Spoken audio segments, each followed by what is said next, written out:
I am not who most people would believe myself to be. And that's important because I believe nobody is. We set out a picture of ourselves, the picture that Gerber called the false personality, and we actually begin to believe in that persona. That's why the whole personal branding myth is so disastrous, when people who sell that idea make people believe that idea, when in fact it's exactly the opposite of what it really needs to be. So authenticity, if at all that's possible, is the key to everything that I've written. In short, it's really asking the question, who am I? Why am I here? What have I done? What am I doing? What's the meaning of this? And in my world, the world of small business, what is true is that most of the people who come to us really come for mechanics, meaning they're asking for tools. And in the age of tools, the internet, in the age of automation, the age of apps, which we're obviously consumed by and with, tools make sense to people. Unfortunately, what they don't understand is that despite what people may think about me and what I've written, it's more about the meaning of what you do rather than the system by which you promulgate it. So going back to my life, I started out as a wandering Jew. I mean, I was just looking for, in one ironic way of putting it, the Holy Grail. I was bar mitzvahed, and that was pretty much the end of my Judaism. And that's pretty much the end of most Jews' Judaism, especially when you understand I was born in 1936, in the heart of just preceding World War II. But most important from a Jew's perspective, just preceding the Holocaust. To understand that's not really a conversation that most people could have, and it was not a conversation that I was having with my family back then in those early years from 1936, 37, et cetera, et cetera, et cetera. But it was present to every Jew. And in fact, what we became are grand assimilators. In short, what the Jews did, I don't say because of the Holocaust, because what most people don't truly appreciate is that the Holocaust was simply a more robust form of the annihilation of the Jewish people for centuries. And anybody who truly, truly delves into the history of the Jewish people will see that. One would absolutely have to wonder, how have Jews managed to survive? Because every country kicked their Jews out. Every country. It's astonishing when you think about that, but that obviously lends some muscle to what I grew up with as one of those grand assimilators, meaning I simply became not a Jew, but a Jew who wasn't a Jew, doing what one does when you're looking for meaning. So in my entire life, from early on, I would say, I'm looking for what's real. I'm looking for what's real. As a kid, I was looking for what's real. When I studied the saxophone, I was looking for what's real. When I learned how to sell encyclopedias, I was looking for what's real. When I learned how to frame houses, I was looking for what was real. I had just this blizzard of experiences. My study of Gerber, my study of philosophy, my study of poetry, my study of music, my study of my study of sales, my study of people, my study of myself, my study, my constant question, what's the meaning of this, what's the meaning of this, what's the meaning of this, and continually discovering there was no meaning to this. And I had to go deeper to find the meaning, and deeper to find the meaning, deeper to find the meaning. And so one day when I was moving from Southern California, having completed my apprenticeship as a framer in a large tract of very expensive homes, studying with a true master, a carpenter, who worked framing as a pickup man on tracks. A pickup man on tracks goes out and corrects all the mistakes that the framers make. And I became his apprentice. Now you understand, I'm his apprentice at an age when nobody becomes a framer. I was 38. Wow. I was 38, I had a beard down to here, I was a hippie, I was a beatnik, I was just this wandering Jew, doing, looking for myself. So I decided to work with my hands rather than my mouth. Meaning, I decided rather than selling, I'm going to build. I'm going to make things. So that's the first time in my life I'd ever actually picked up a hammer.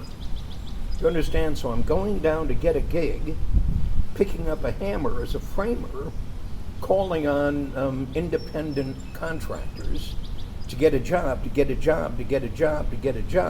knocking on doors, selling myself, get a job, lose the job in 20 minutes when they see I don't even know how to use a hammer, or when you understand, I mean, I had no experience. Yeah. So I had to sell myself into getting experience. And I was an oddball. But I've always been an oddball. There's a great book written called The Outsider by Colin Wilson. You remember that book? Ages and ages and ages. I was an outsider. I'm still an outsider. And so I was looking for a job framing houses so I could work with my hands, this romantic idea that effectively, rather than selling, rather than talking, rather than, you understand, I could actually physically create something. And so I managed to wrest this apprenticeship position at 38 with a beard down to here, the odd Jew on the campus, following this guy around, learning how to do something that you just don't learn how to do at 38. You learn how to do that at 16. Yeah. And I learned. And I became a pickup man. And so now I'm going out in the track picking up after everybody else who made the mistake. So I passed my apprenticeship. So I decide then I'm going to move back to Northern California. In fact, go far, far north to Mendocino County. This is my romantic idea. And I'm going to become a framing contractor. And then I can live in the country, have horses, have goats, sheep, chickens, whatever, and smoke dope. And that's what I'll do in Mendocino County. That was the idea. I'm now 39, 40. It's muddy there. My whole life is muddy there. And I stopped by my sister's and brother-in-law's house in Belmont, California. Now, my brother-in-law then owned an ad agency in Silicon Valley. And strangely, ironically, I was the one who inspired him to go into business for himself. And so he opened this ad agency called Cuneiform. And he provided advertising services for high-tech companies, mostly startups in Silicon Valley. So I spend a week with Ace and Marcia, and Ace says to me, Michael, would you come with me to one of my clients? He's having really great difficulty converting leads into sales. And I said, Ace, I don't know anything about business. And I didn't. And I certainly don't know anything about high tech. So how can I help him? He said, don't worry about him, Michael. You know more than you think you do. Just come meet him. Let's see what happens. So Ace introduces me to Bob. Bob is the tech guy. And Ace says, look, guys, I'm going to take off for about an hour, get to know each other. Let's see what happens. So here I'm sitting with Bob, and Bob is sitting with me. Bob doesn't know me. I don't know Bob. And Bob asked me the natural question, what do you know about my business, Michael? And I said, nothing, Bob. looks a little discomfited. He says to me, well, what do you know about our product? And I say, less than that, Bob. So if you don't know anything about my business, you don't know anything about my product, how can you help me? I said, I haven't a clue, Bob, but Ace thinks I can. We got an hour to kill, let's find out. And that's how it started. That's how all this started. So over that hour with Bob, I come to realize that my two assumptions are completely wrong. One, I do know something about business. I know selling is a system. Bob doesn't know that. And my belief that because Bob owned a business, he knew about business was absolutely turned on his ear, because he didn't. And so I'm sitting there with Bob, asking him questions, and discovering that he didn't really have the answers. He gave me back anecdotal responses to the question I'm looking for, to find out more, and it just came to me. It was so obvious to me that Bob didn't have a selling system, and that if Bob created a selling system, his entire experience would be transformed. And he said to me, well, can you create that for me? And my normal response, well, of course, Bob. And so Bob hired me to create a selling system. Ace picks me up. He said, what happened? I said, Bob just hired me. He said, hired you? As what? As a consultant? He said, you're not a consultant. What are you going to do for him? You don't know anything about his business. You don't know anything about it. I said, Ace, that's what I told you. But I discovered I did. And that was the beginning of eMyth. First Bob, then Judy, then Mary, and then on and on and on and on. And I began to discover that Ace's business really was misconstrued. Because in fact, what his clients really wanted was more customers. And Ace was creating leads for people who didn't know how to convert them. Because none of them had a selling system. They would get leads, but they couldn't turn them into customers, into clients. Very, very expensive. Very, very expensive. So I began to go to work, as I've said afterward, on Ace's clients' companies, and then made the brutal mistake of attempting to go to work on Ace's ad agency. And that created an enormous rift between us. It was just terrible. Never go to work with family. Ever. It created an enormous rift. And so finally it came to me that I had to leave. And Ace brought in a guy to replace me. His name was Thomas Travisano. And Tom was a brilliant guy who'd worked with a franchise, grown that franchise, and was looking for something else to do. And Ace invited him to replace me doing what I was doing in Ace's company. And Tom comes in and we meet, and he says, so what do you do? When I described what I do, he said, well, where are you going? He said, go out and do this. I'm going to create a company of my own to do what I'm doing. And after a couple of weeks with me, he said, I want to go with you. And that's when we created the Michael Thomas Corporation. I was Michael, he was Thomas. And it was what we called a business development firm. It turned out it was actually the very first business coaching company on the planet. Wow. Nobody had ever done it before. We created the McDonald's of small business consulting. That's how we had it in our mind. Our dream was to transform the state of small business worldwide. My experience of doing that was simply the experience I was getting while doing that, and creating a completely new methodology that had never been created before. With the realization that the people we were working with weren't the entrepreneurs everyone made them out to be, but what I later said in my books and in my work, they were technicians suffering from an entrepreneurial seizure. And the difference between the two was the difference between night and day. Explain entrepreneurial seizure. Well, an entrepreneurial seizure is I'm going to go out and create a job for myself. That's what most people think of when they think of entrepreneurs, or they think of Steve Jobs. So they think of Steve Jobs or they think of Murray. Murray's doing it, busy, creating work for himself, herself. They're self-employed. The vast majority of small companies on the planet are simply self-employment. And they don't understand why they have such difficulty doing what they're doing. And the reason they have such difficulty doing what they're doing is because it completely depends upon them. All they've done is create a job for themselves. So now that they have a job for themselves, now that they're crazed, doing everything that has to be done without knowing how to do any of it, and with a completely wrong mindset about what the outcome is intended to be, most fail. So my struggle since those early years at the Michael Thomas Corporation has really been learning what I don't know.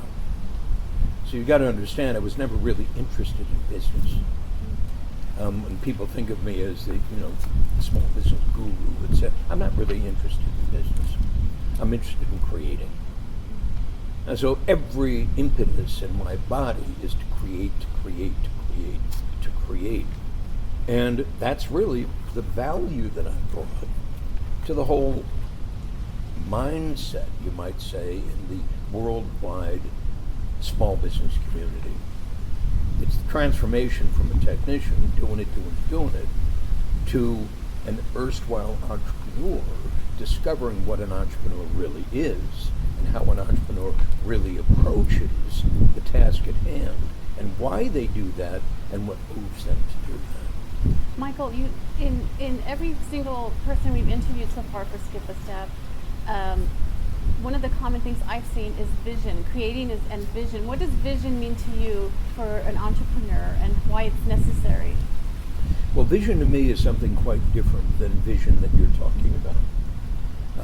In my later work, now the work with Beyond the E-Myth, in my latest book, The Evolution of an Enterprise, from a company of one to a company of 1,000, I talk about the entrepreneurial personality in a way that I've not talked about it before. Before, I talked about the entrepreneur, the manager, and the technician. I talked about those three very clear roles of a small business owner. What I evolved into and how that's merging beyond that is to truly get deeper into what is an entrepreneur and how does an entrepreneur think and how do they feel and what do they do every day. And in the process of that, I've evolved a persona, if you will, of four very, very specific personalities in an entrepreneur. I call them the dreamer, the thinker, the storyteller, and the leader.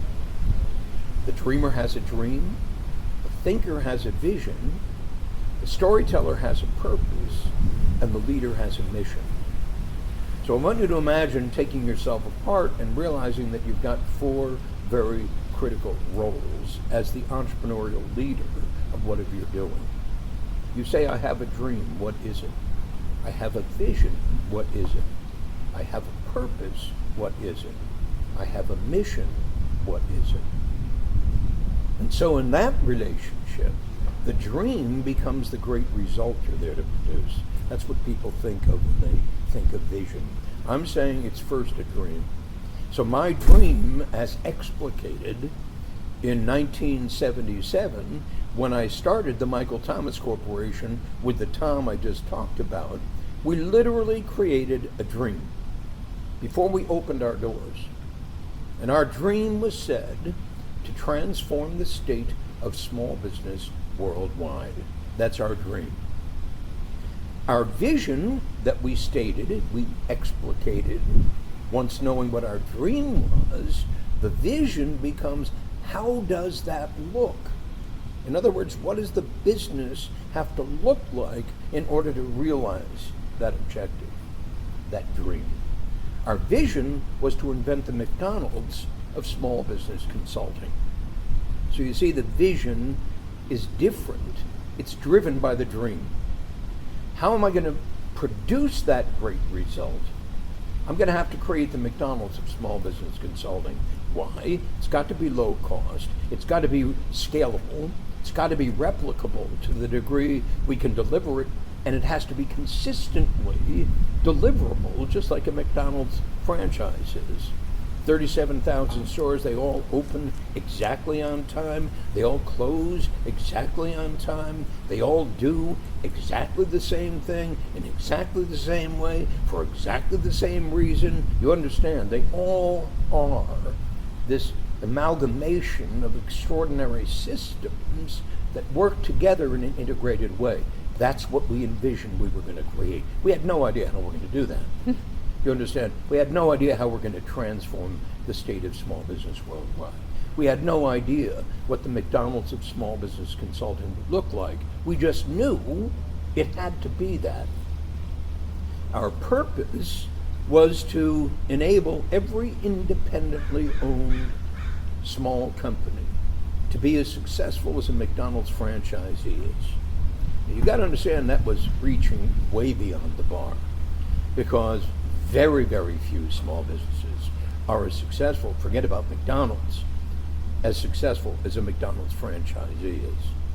McDonald's franchisee is hugely successful when you compare it to other small hamburger stores.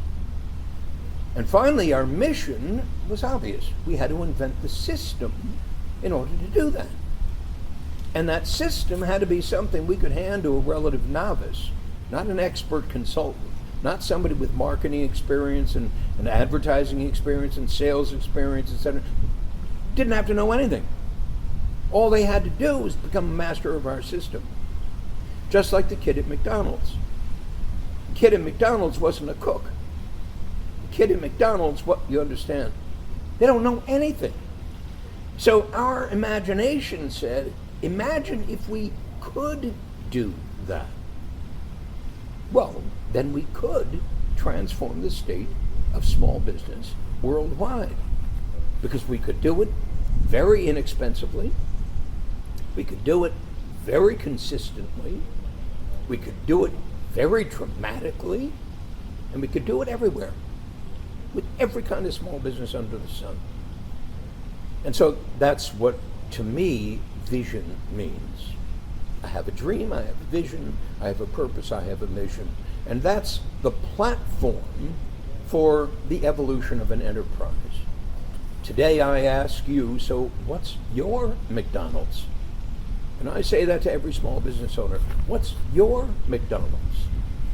And they'll look at me strangely when I ask them that question. But when they drive down deep into the idea of struggle, which is what most everybody experiences in their own business, struggle. I don't know how to do that, don't know how to attract people, don't know how to convert people into better people, I don't know how to train people to become managers, don't know how to. Everybody knows they don't know how to do anything. You understand? Despite the fact that they set out to do everything without any understanding of how foolish it is, which obviously accounts for the fact that most small businesses fail. And not only don't they work, truly work, you do, you understand? They don't, you do. The business doesn't work. The guy who owns the business works, and he's doing the wrong work, not the right work, not in the right way of working. All of that had to change.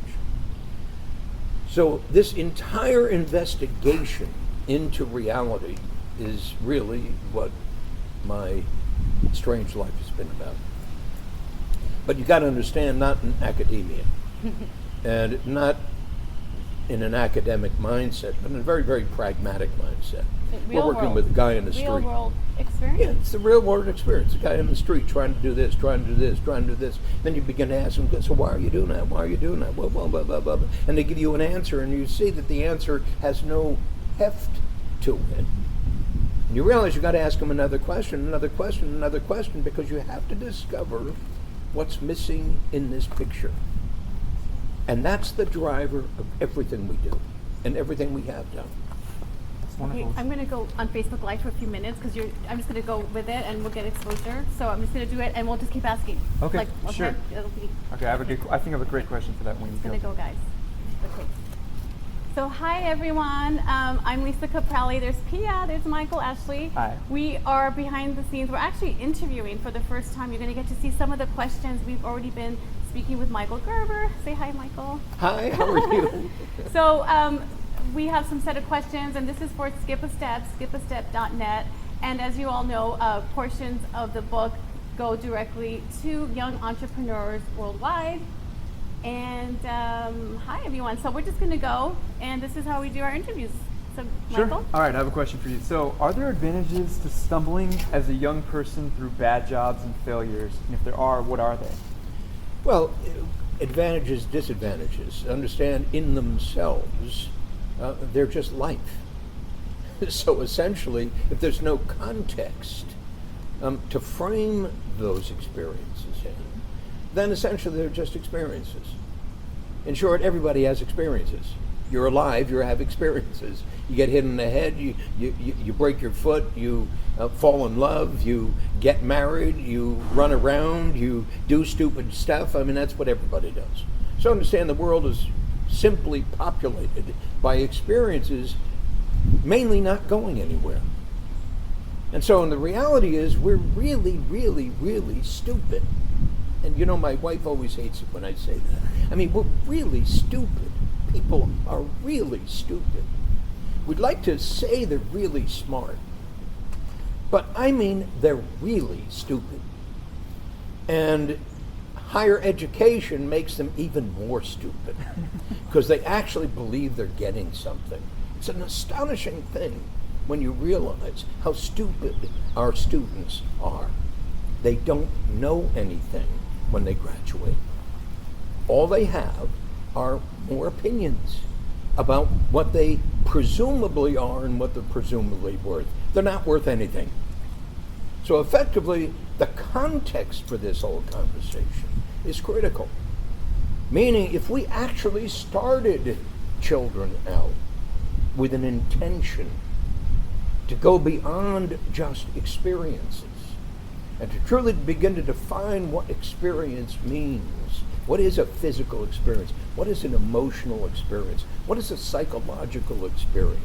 What is a mental experience? What is a spiritual experience? If we could in fact begin to define that, then maybe we would begin to grow children in a way that they could relate to experiences with more of themselves.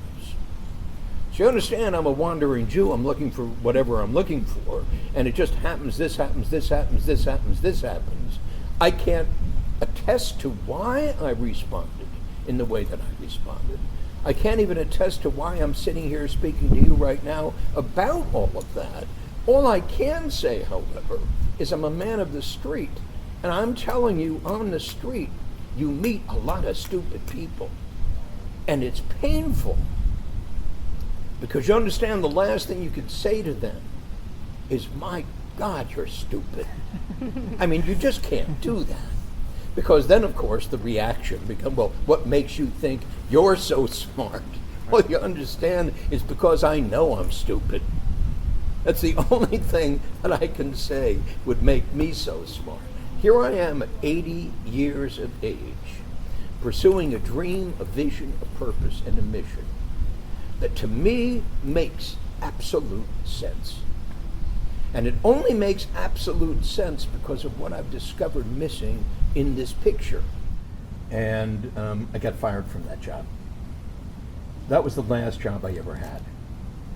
No, that's not really true. I also worked in a shoe store. But most of my adult life has been spent doing it on my own. I've been an independent contractor. Meaning I never really worked for somebody because I could never stand working for somebody and they couldn't stand me working for them. Because I was always asking this question, so what's wrong with this? So what's wrong with this? So what's wrong with this? So why do you do it this way? Shut up and do it. Shut up and do it. Well, why do you do that? But why do you ask me that? And on and on and on. Just this insane experience from the very first my young ages. But as I'm building a company, to become the expert in small business, and you're walking into small business, all you see is catastrophe. I mean, you understand, nothing works. Now, in my mind, nothing, not like the U.S. Navy SEALs work. Small business doesn't work. Understand, most people just suck at what they do. Nothing works, and everything's a struggle. How do I do this? How do I do this? How do I do? But they're not really asking, how do I do this? They're asking, how could I get more? How could I get more? How could I work less? How could I get more customers? How could I? So they're always looking for a solution to the problem they have, and they're never looking inside. You understand, the solution is always something outside. And almost always, too, the solution is unaffordable. So they can't afford the help they need, but they don't approach it in the right way. And so in our case, we approach it, I feel, in the right way. I don't know anything about this. And so everything we did started with a question. So what's wrong with that? So why doesn't that work? So how could that be done better? So why would that be better? This continuous process. Well, watching people in small business, they're not asking that question at all. They're just looking for solutions, just looking for solutions. In short, that's the app craze we have today. Everybody's looking for an app. Right. You understand? As though the app is going to actually make the difference. What most people don't understand, the app isn't going to make a difference. Only you're going to make the difference. And so the true app becomes, how do I begin with a blank piece of paper and beginner's mind to truly understand why I'm here, what I'm here to do, how I'm here to do that, and how I can create something that has a life of its own. That's the origination of a great company. That's in fact the kind of thing that a true, meaningful entrepreneurial quest is all about. And so when you see that most people are stupid, and you see that most things don't work, and you see that most people don't ask the right questions about why that's true, and in fact almost always react negatively when you say that, you follow. Because it's such a painful approach. It's so aggravating. That's why I'm called by some the chief aggravator, meaning I just piss people off. That's my job. I just piss people off. That's my job. That's been my job for 80 years. I just piss people off. That's what I'm here to do. I just know that. What an extraordinary thing to do, because every single guy who taught me whatever I've learned in my life pissed me off. They essentially challenged me to go beyond my comfort zone, and challenged me and challenged me and challenged me. Most people don't want to be challenged. Well, the change is interesting. It never stops, and it never really happens. So it's an interesting thing. I woke up this morning and I wrote down this word, and it came to me. I don't even know where it came from, but I woke up and it said, I'm an octogenarian. I said, what in the hell is that? So I looked it up. It means between 80 and 89. I'm an octogenarian. And I said, holy shit, I'm an octogenarian. Wow. Now, what does that mean? And I said in this little thing, this note that I wrote to myself, so no wonder people look at me so strangely, because I'm an octogenarian who acts as though I'm 40 years younger than I am. Meaning my energy isn't the energy of an 80-year-old man. I'm not saying this about me, you understand? I just know that. But I suddenly came face to face with, no wonder I must seem odd to more and more and more people, because they think this is an 80-year-old guy. What's wrong with this picture? He should be retired by now. He should be just sitting around. He should be, you understand? It's like there's something odd about my pursuit of the impossible at the age of 80.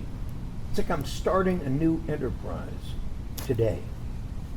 Starting a new enterprise at 80 years of age is an absurd thing. I mean, there's something off about it.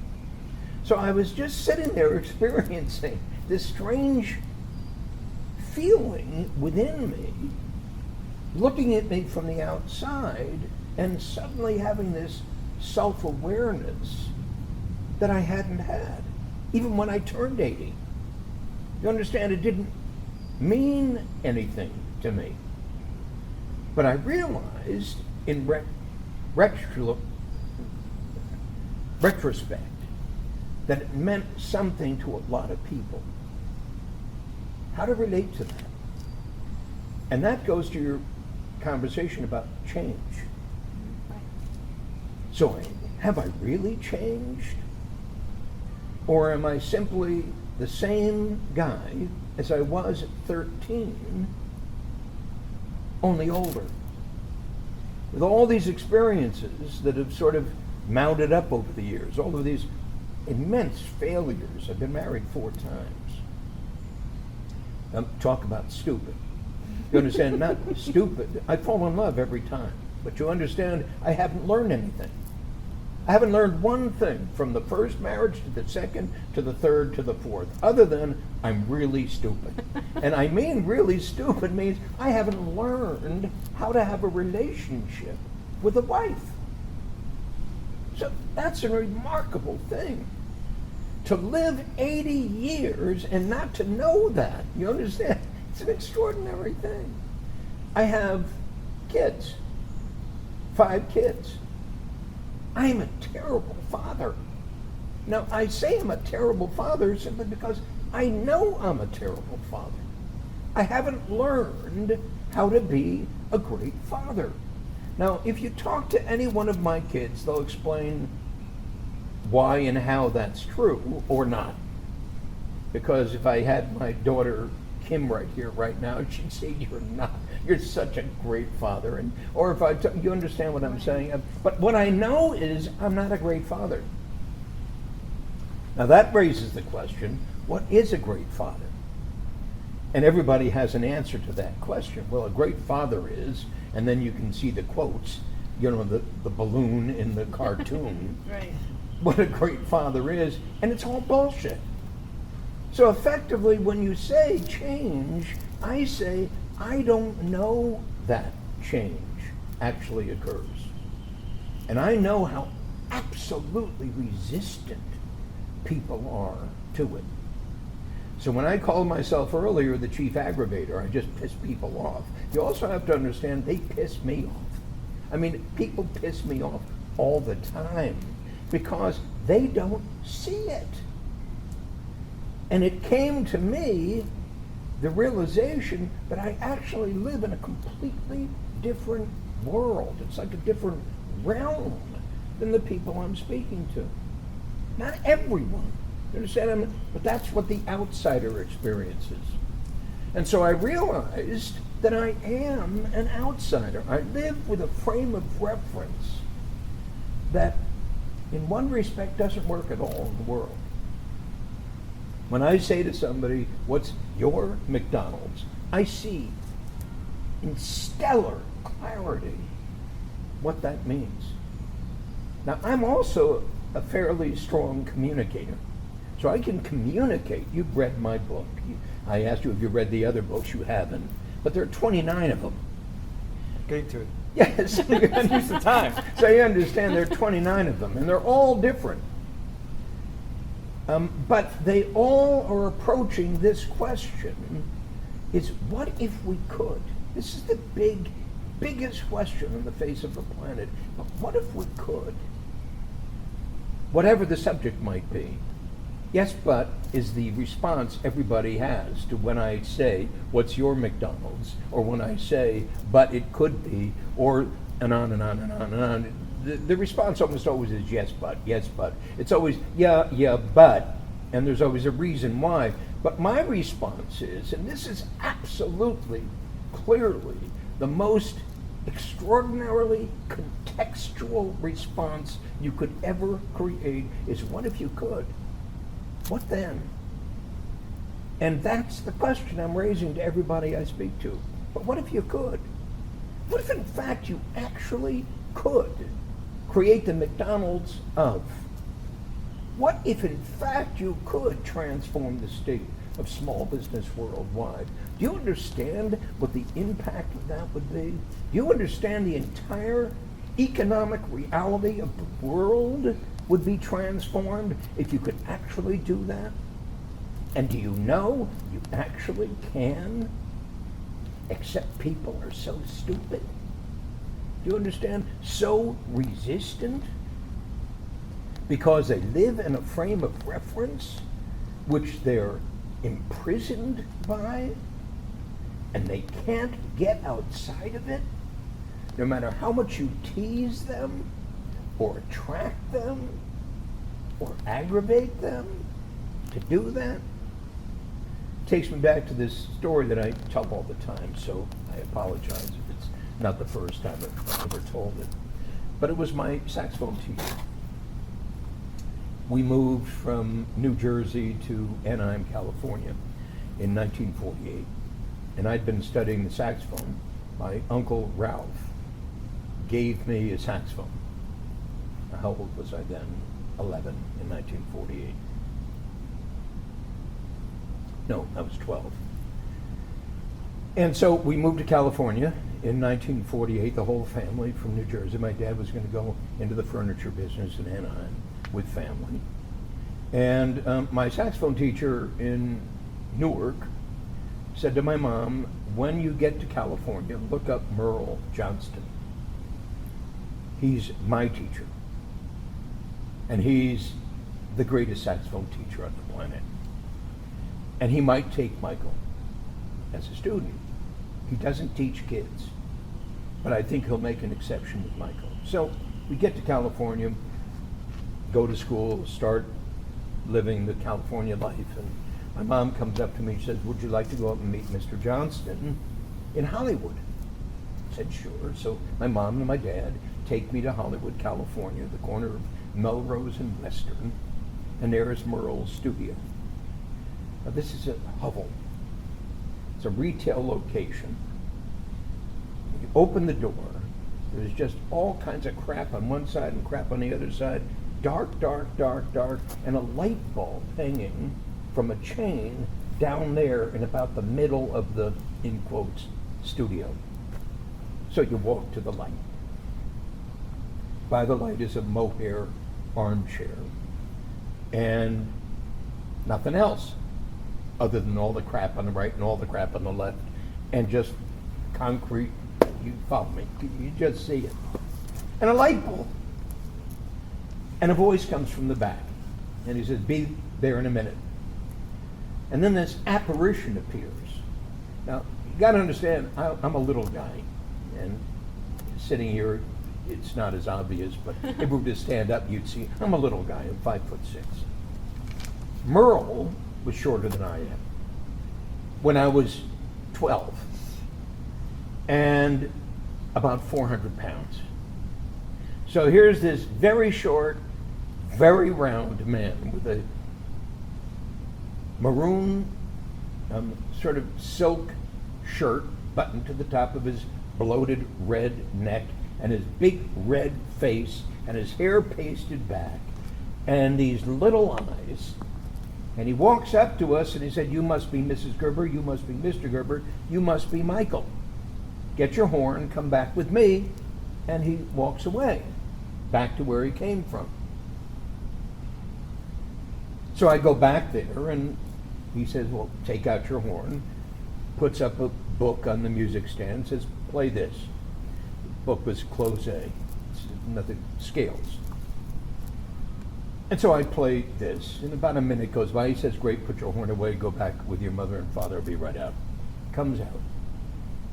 And he said, well, I'll take Mikey.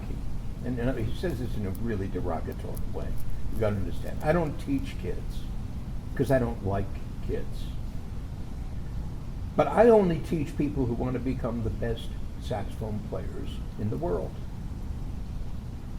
But in order to do that, there's some rules.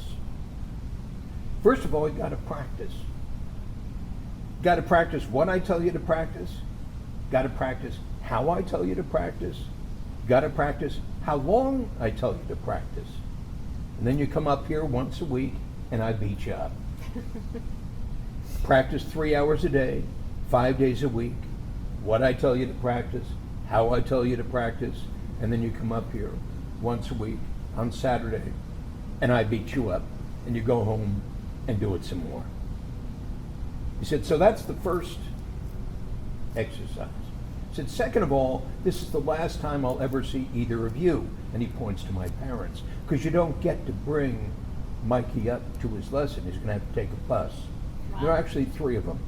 And he hands them a bus schedule and says, on the other hand, what's going to happen is Mikey's going to start to complain to you about what I do to him here. It's all true. Don't call. Meaning, this is between me and him. So what do you think, he says? Well, my parents are, you could just feel the energy. They're out the door. You understand? And because I'm a contrarian, you obviously get that. I'm an outsider. I was an outsider at 12. You understand? I knew he didn't mean what he said. Because I knew that if it took somebody 3 hours to practice, I could do it in 15 minutes. I was just a natural. So I was always just that outrageous. So I said, yeah, I'd like to do it. My parents said, are you sure you want? Yeah, I want to do it. So we go home. Now you understand also, I knew that my parents would never know if I practiced 3 hours a day, because they're never around. They didn't have any time. They got a life to live. I also knew I would never have to practice 3 hours a day, because he's just doing what grown-ups do. They say one thing, they do another thing. So I'm going to be leading my little life the way I lead my little life, and so forth and so on. So the first week, I practiced maybe 3 hours the entire week. Get on the bus, go to Hollywood, sit in the mohair chair. Student before me goes out. He's an old guy. He must have been 100. I don't know how old this guy was, but I just was thinking to myself, why do old guys take music lessons? You understand? It just didn't make any sense to me. All of his they were all studio musicians. I mean, he taught professionals. So here I am. I go in and I start my lesson. About a minute goes by, and he says, "Put your horn down. Put it away. I'll meet you at the chair." Well, that never had happened to me before. But I did it. Went out to the chair. Merle comes out. He said, "What did I tell you last week?" He said, "Don't say anything. I told you I only teach people who want to become the best saxophone players in the world. I told you in order to do that, you got to practice. I told you had to practice how I tell you to practice, what I tell you to practice, and how long I tell you to practice. You didn't do that. That's one. There is no two. Get your ass out of here, go home, make up your mind whether you're really serious about this, and if you are, I'll see you next Saturday at the same time." And he turned around and went back to his studio.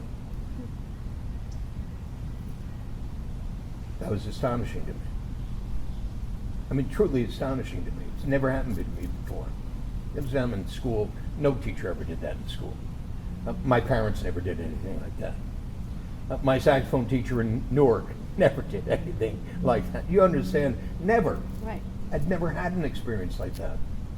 So you'd think that the exercise was, do I practice or not? But that wasn't what he was saying. Merle was saying to me, are you determined to become one of the best saxophone players in the world or not? That's the game we're playing here. Because if in fact you are, then these are the rules of that game. But if you're not, screw off. And that's what I meant earlier when I said the context. Do you understand? It's not the content that everybody's looking for when they come to me or they go to anyone to get whatever they need to do whatever they supposedly are there to do. It's the context of it. So when I say to somebody, what's your McDonald's? You understand the context of that question is, are you reaching for something beyond the possible to create something that's virtually impossible to create? Are you passionate about going beyond the ordinary in pursuit of the extraordinary? Now we've got something to engage in. The context. Without that context, my aggravation is just aggravation. You understand? Without that context, the exercise is just an exercise. Without the context, it's just software. It's just language. It's empty of meaning. Viktor Frankl wrote the book, Man in Search of Meaning. Okay, I always talk about this book. Do you really? Man's Search for Meaning, Viktor Frankl, the Holocaust and the struggle, Yes. and how he overcame all the odds. Okay, so I have to say that. I love you. You understand? Yes. So when I think of millennials and stupid, and I'm thinking of that, the context of that relationship is huge. Because all this conversation is meaningless unless there's something deeply moving within you to go beyond all this. And in this exercise, this political exercise we've just gone through with Trump and Clinton and all that nonsense, the expectation that either of them, and Obama, and Bush, and any of them can make any difference whatsoever is absurd. That in fact, all of that raving on the streets is bullshit. Because it's meaningless. It's just children reacting to somebody who took their sugar tea away. It's absolutely obscene. And when they could be doing something meaningful, and that meaningful something means that something within has to raise the question. A context of meaning rather than a context of work, rather than a context of money, rather than a context of whatever. So it's like that. And so when I say, wandering Jew, I'm simply saying this, nothing ever made sense to me. Nothing ever made sense to me. Nothing ever made sense to me. Nothing ever made sense to me. And if nothing ever makes sense to you, you either quit or you keep on trying to make sense. That's the calling. I'm saying that's actually the calling of a great entrepreneur. And that's the aggravation. Because if somebody is not truly determined to discover something with great meaning and then to transform reality toward the eventuality or the evolution of that, it's just bullshit. With that question, I have a question for you as well. This is putting it back for young people. So what would you counsel a young person today who's struggling to find meaning behind what they do, that is struggling to do what you did, which is to find meaning in your life, always asking that why? Well, First of all, I'd say become a great student. And become a great student to learn something that you can practically do. So the greatest experience in my entire life was studying the saxophone. You understand, you could say, well, but you didn't become a professional saxophone player, but that's irrelevant. I became a really, really, really good saxophone player. But it wasn't that was the outcome of it.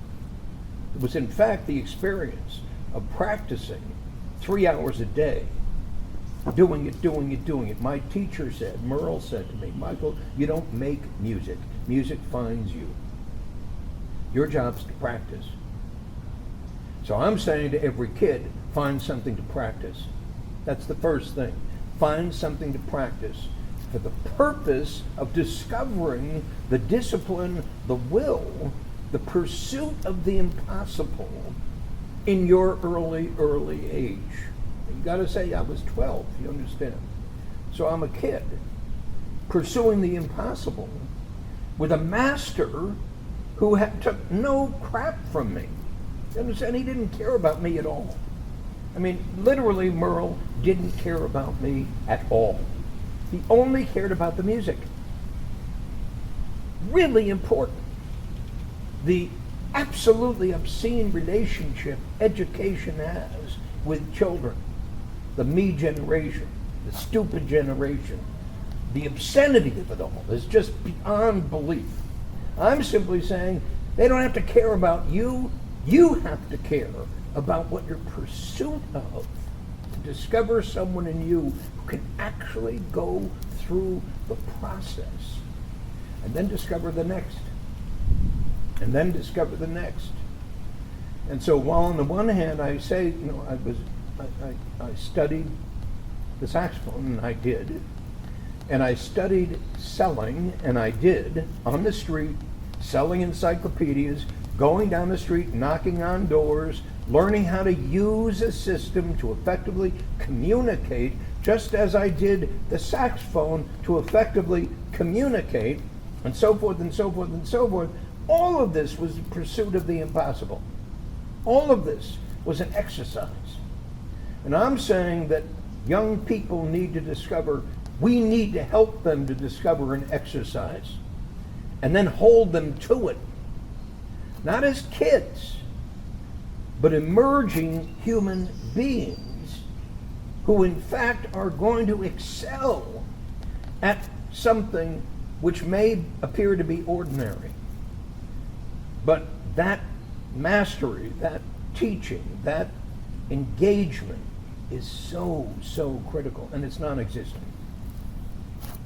It's non-existent.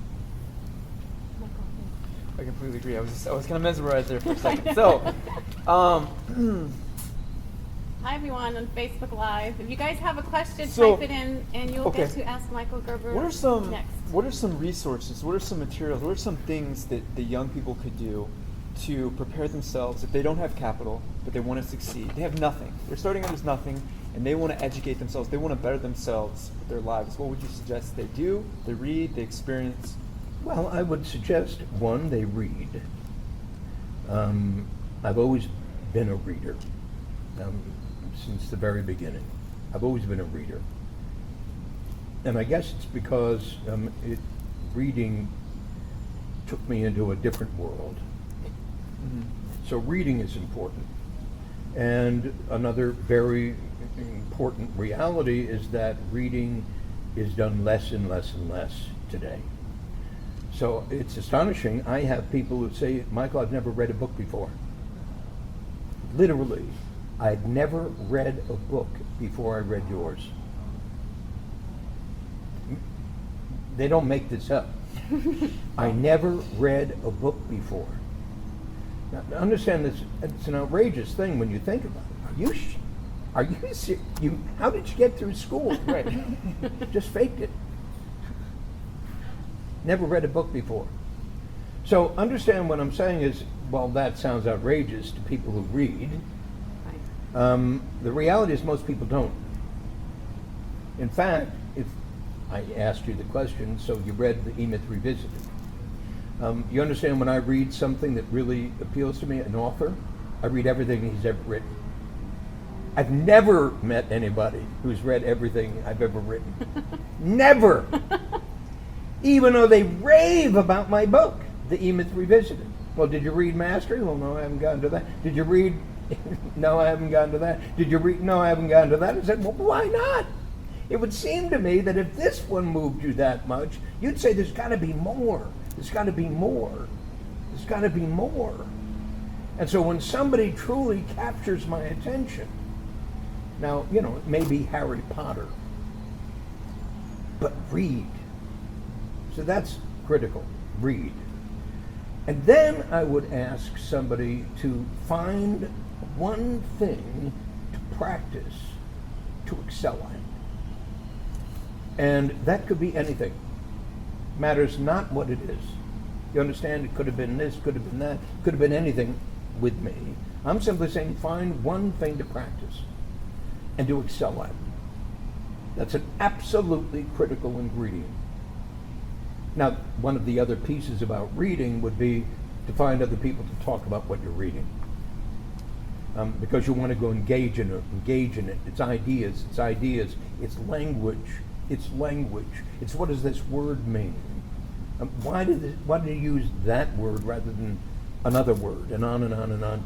So in reality, I'm saying go deeper, not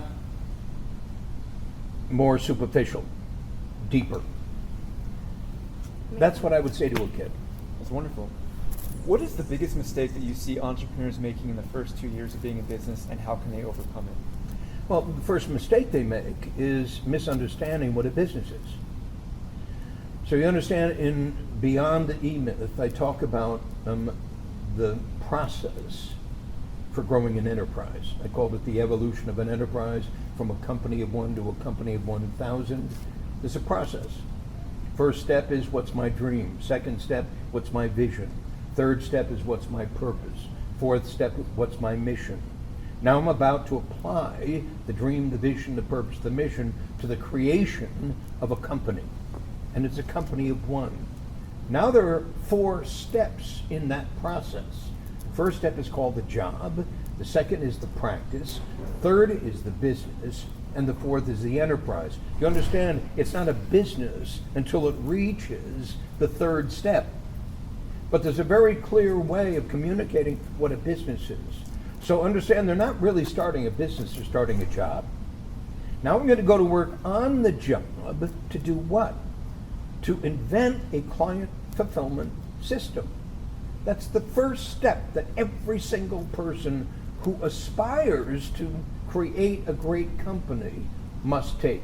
They must go to work on the job, not just in the job, to invent a client fulfillment system, which is in fact your product or service you're going to sell.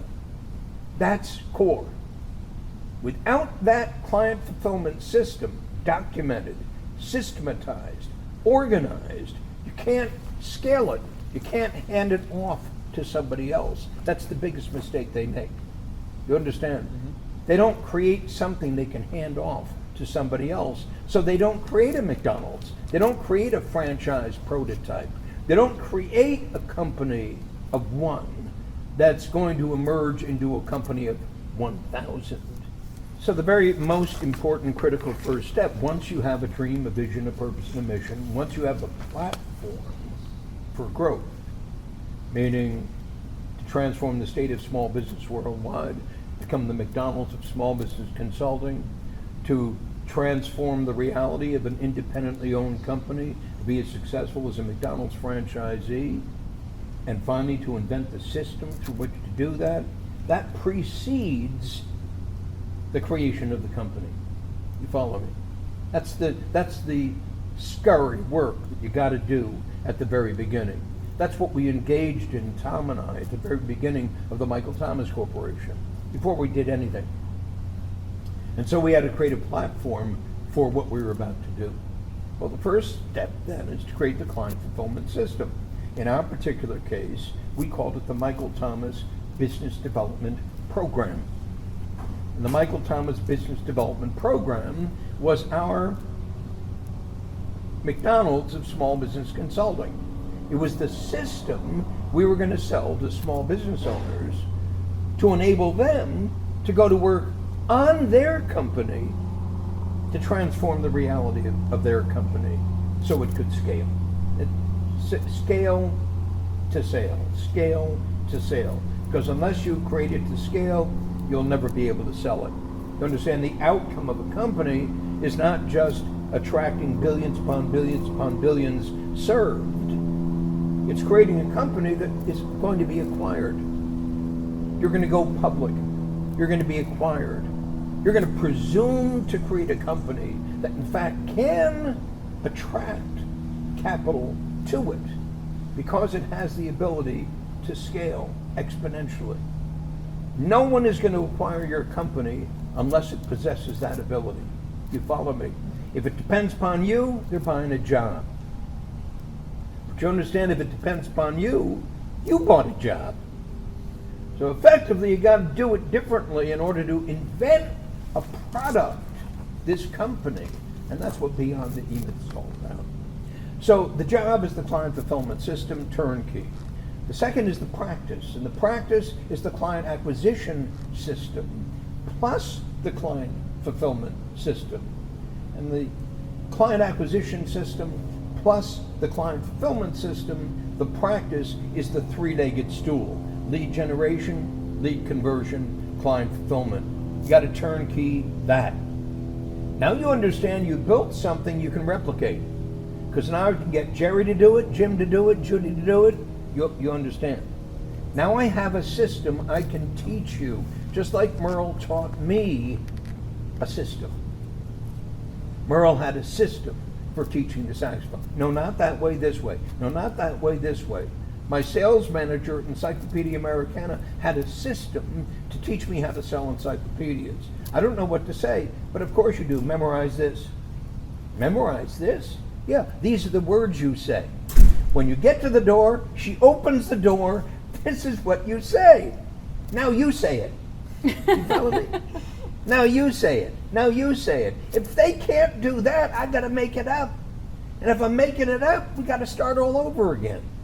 So the problem in most small businesses, they're starting all over again every single day because Murray does it his way and Judy does it her way and Jimmy does it his way. You understand? There's no scale there. So the practice is key because the practice is the franchise prototype. The practice, lead generation, lead conversion, client fulfillment, a turnkey system. You got to go to work on your company to create that turnkey system which you now are able to replicate. And that's where you create a business. So a business is nothing other than up to 7 turnkey practices plus a turnkey management system. It's like Lego blocks. I mean, do you understand? It's like freaking Lego blocks. Holy moly. Nobody ever told me this before. Nobody ever told anybody in small business this before. Despite that I wrote about it in E-Myth and wrote about it and wrote about it and wrote about it, I never made it simple. It's 8 steps. Your dream, your vision, your purpose, your mission, your job, your practice, your business, your enterprise. A business is nothing other than up to 7 turnkey practices plus a turnkey management system. It's the district in McDonald's terms, right? You get my 7 stores, 7 practices, turnkey. This is how we do it. This is who we are. This is how we do it. This is who we are. Your job as an entrepreneur is to figure that out. The next step is the enterprise. And the enterprise is simply up to 7 turnkey businesses plus a turnkey leadership system. Holy moly. Now you've got a region. You understand what's a region? It's up to 7 districts. I mean, it's so scary when you think about it. It's so simple. It takes this complicated morass of stupid and makes it so freaking smart. And the beauty of it is, Michael, anybody can do this. Do you understand? That's why it's so absolutely astonishing. And it took me to 80 freaking years of age to get it down to 8 simple steps. Now, follow me. Right. I know that we might be going low on time, but Yeah, we have like 5 minutes. Can I ask you one question? It's not on this question here, but it's very important to me to ask these questions. What is the meaning to life? What is your meaning to life? What is my meaning of life? Yeah. It's discovering the meaning of life. That's the meaning of life. It's discovering the meaning of life. What else could it be? I like to say that it's said we're born in the image of God. And if that's true, we're born in the image of God, then we're born to create. And so our job is to create. And the outcome of that is something beyond anything any of us can imagine. To me, that's the meaning of life.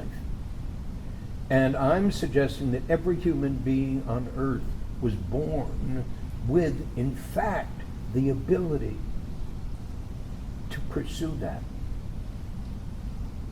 And if everybody on the planet, since we were talking about kids, what would you do with kids, to actually pursue that, we're born to create. Your job is to emulate your creator. To create. And to create what? To create more life. To create a world fit for God. But not by following all of the rigor of a, in quotes, religion, but to discover it yourself. There are standards, however, that you must adhere to. So a standard of my teacher, Merle, was you don't make music, music finds you. Your job is to practice. If you fail to do that, you will never, ever discover music. Not truly. And it was true. My encyclopedia sales manager taught me how you do this, but there are rules. And so understand, it wasn't rote, it was writ. And that means there are rules. And where do those rules come? From practice. If you practice this and practice this and practice this, you will discover the rules yourself. They're alive inside of the practice. And so there are rules about the horn, the saxophone. The saxophone will teach you those rules if you follow this instruction.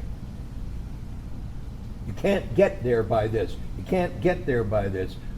Ease your jaw. You can't hold it that way. You follow what I'm... Yeah. They're rules. They're rules. Like practice makes perfect. Yeah, practice makes perfect. Practice is perfect. And it's the discovery of it.